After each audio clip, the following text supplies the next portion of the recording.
couple days ago, all eyes were on President Biden's pardon of his son, Hunter. Naturally, the decision sparked a lot of criticism from basically everyone except the wise old witch on The View.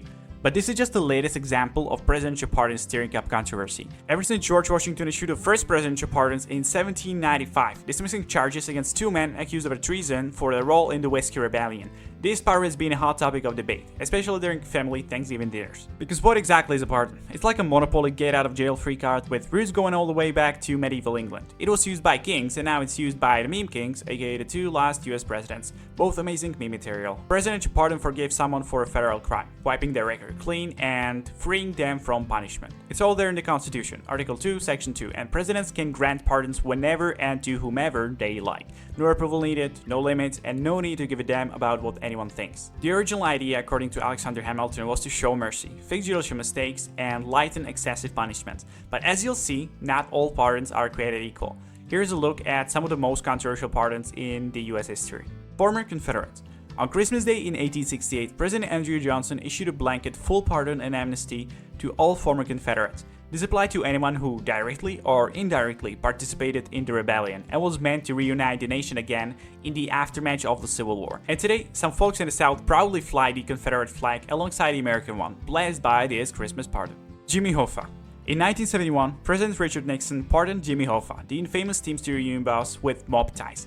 Hoffa was less than 5 years into a 13-year sentence for jury tampering and pension fund fraud. But what's more interesting is that after pardon, Hoffa disappeared. His car was found in a parking lot outside of a restaurant, but Hoffa, gone. Conspiracy theories ran wild, but he just probably got killed by mobsters. I mean, his business partners, so be careful who you do business with, guys. President Richard Nixon. Speaking of Nixon, do you remember Watergate? Weeks after Nixon resigned from the office following the scandal, new President Gerald Ford pardoned him for any federal crimes he committed or may have committed while in office.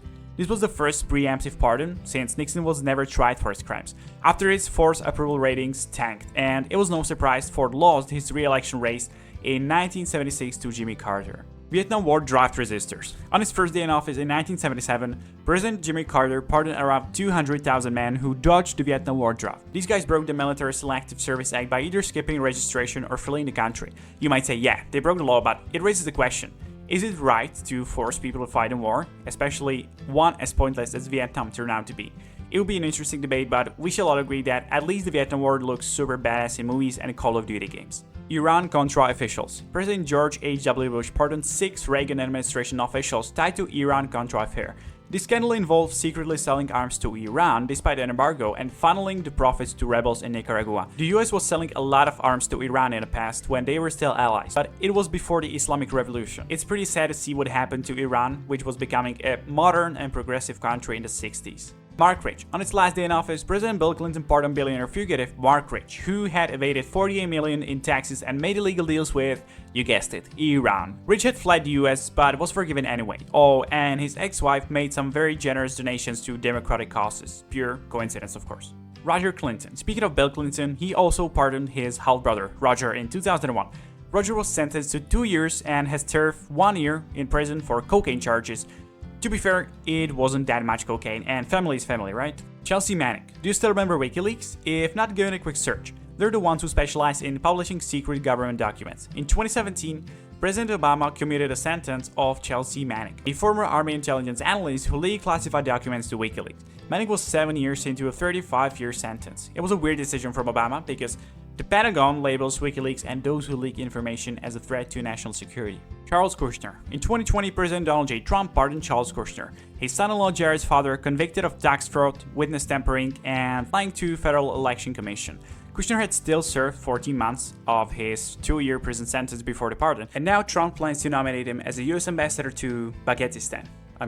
France. Steve Bannon. Also under Trump, Steve Bannon, his former strategist, was pardoned for charges related to defrauding donors in a Build the Southern Wall campaign, but karma caught up, partially. Bannon later served 4 months in prison for defying a congressional subpoena over January 6th. Hunter Biden. And now let's get back to Biden's. President Joe Biden pardoned his son Hunter on federal convictions for gun and tax evasion charges. The full and unconditional pardon of the younger Biden marks it the first time a president has pardoned their own kid. Most of the people say it's a spit in the face of democracy and a double standard favoring those who are related or know the president. And Biden repeatedly said that he will respect the decision of the court. Well, he lied.